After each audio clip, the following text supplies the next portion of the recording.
Okay, moving on from open data so that Cynthia gets a chance to talk as well. I'm very interested in that discussion. We heard Nick saying that one of the most important things about his social media surgeries is that you have zero expectations. You go into the thing just doing it because it's fun, because you have this pot of social capital, and you don't ask yourself in advance what exactly it is that you want to get out of it. With Next Hamburg, you said that, and I think a similar point to what Patricia Nance said, was that people have to know that they're going to get some kind of have some kind of effect by participating in the program. How do we reconcile these two things, or is it a contradiction, or? Well, I don't think it's a contradiction, but you need to look at what the promise will be. For example, the process itself, when they come, of course it's an open process. Of course we have a dramaturgy, which means that there is a certain way of how they're gonna produce a vision of something for a certain topic. Excuse me.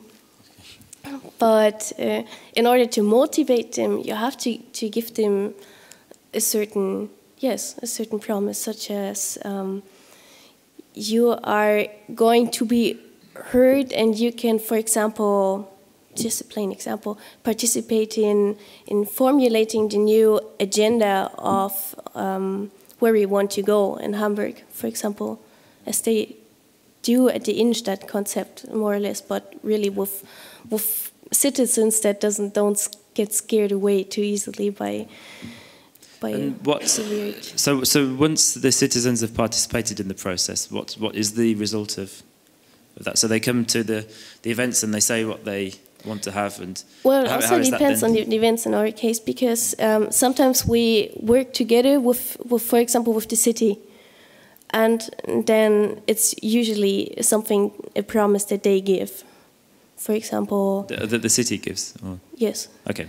But our promise as Next Hamburg, because we're an independent platform, is that people will be heard and they get help from us also, maybe to get the connection to somewhere where they can actually start realizing their idea, for example, through a certain person, or by us helping them bring it into the discussion, their own topic, into the newspaper, for example. That's okay. Than that. Nick, do you see a difference there, or a contradiction? I mean, they don't contradict each other. The thing about zero expectations is so much disappointment is created by having unrealistic expectations of things. So remove the disappointment, because that saps energy. Why sap energy? So hence zero expectations.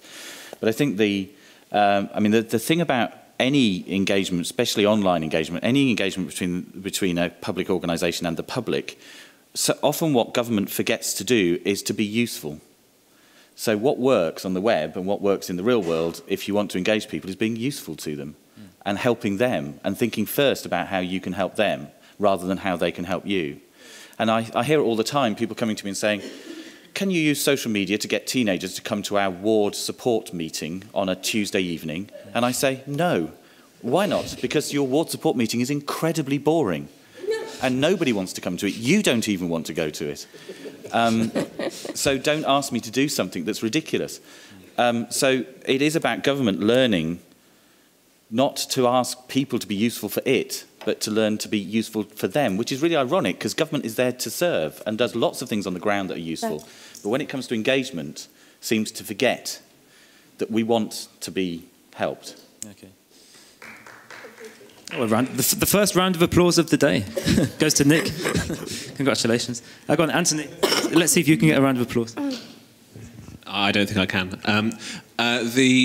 I was a bit concerned, not surprised, but concerned that you were saying that your funding was coming to an end, because it feels to me like after 3 years you're just getting to the point at which you're going to start seeing some results and start building a permanent network. Now, interesting that the guy from Hamburg City Council was so very positive about some of these efforts.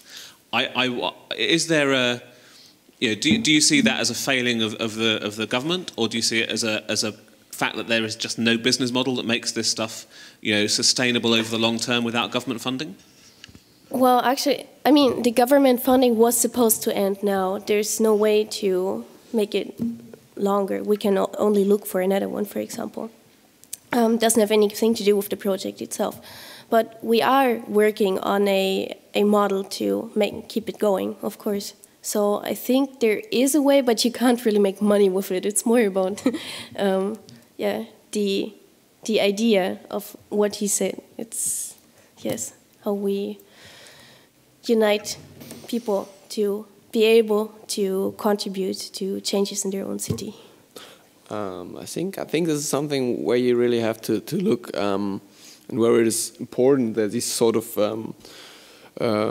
giving money from government to participation organization that it's ending is very important, because people won't trust in organizations for participation who are paid by government. So I think it is important that we have crowd-financed organizations who are working on it and who of course have a sort of third-party point of view in these processes. Well, but there's a tiny difference, only that, I mean, we were paid by the government, but we are really independent. There's nothing we have to follow.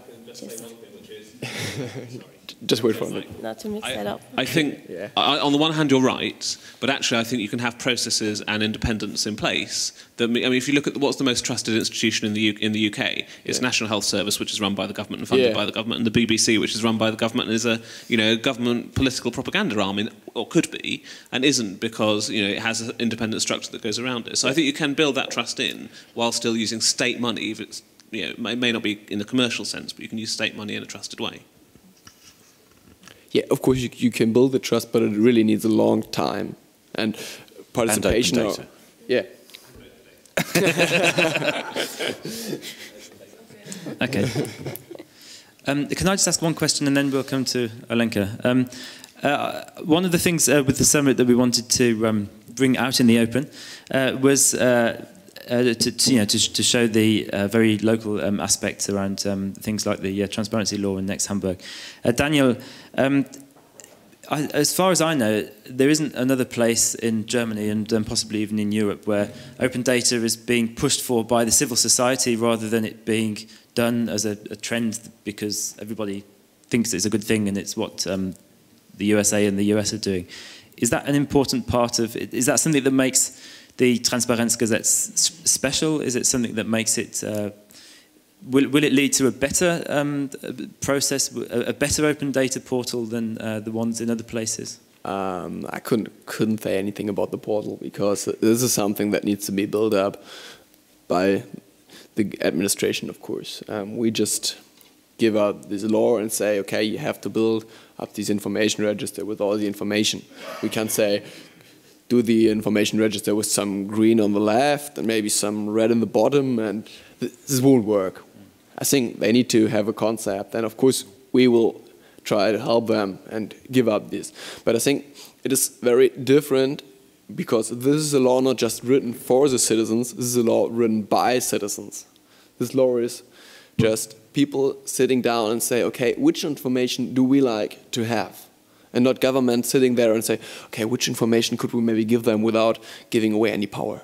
And I think this is a very new point of view, that people are going on their own way. And yeah, currently we are, in the way we are doing the law, maybe we are sort of pioneers, but I'm talking to people from Bremen, from Berlin, from Thüringen, from Baden-Württemberg. They are really interested in this law, and there are a lot of other people interested in this project. And I think it's really something which we start a sort of movement, which maybe will have a lot of other cities following this example. Okay. So, Alenka, you had a question?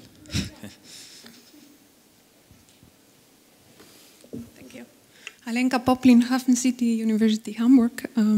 We were involved in the Next Hamburg project as a research partner, and we were observing for about 2 years so people meeting, coming to enjoying the new formats of discussions like the speed dating, and this was all very nice.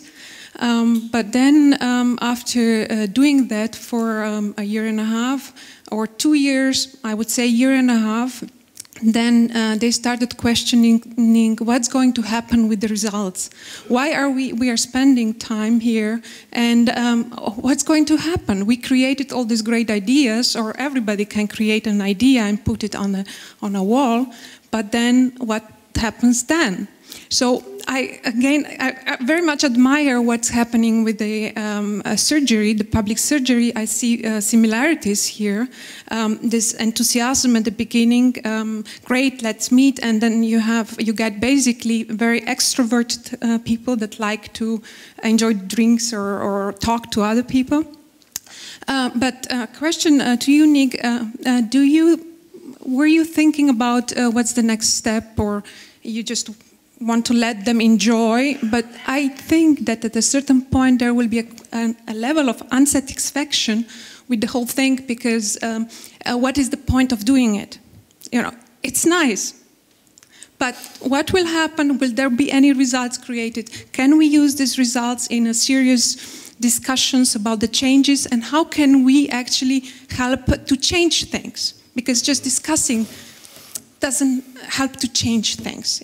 It helps to exchange the information about what needs to be changed. Were you thinking about the next step or this possible issue? I was just doing the next thing that seemed to make sense, to be honest.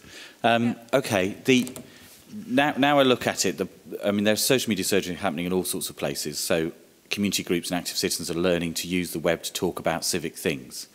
And that will broaden the range of people involved in the conversation.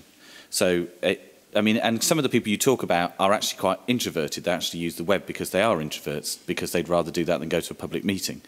Or they're doing it because that's the time it's convenient for them.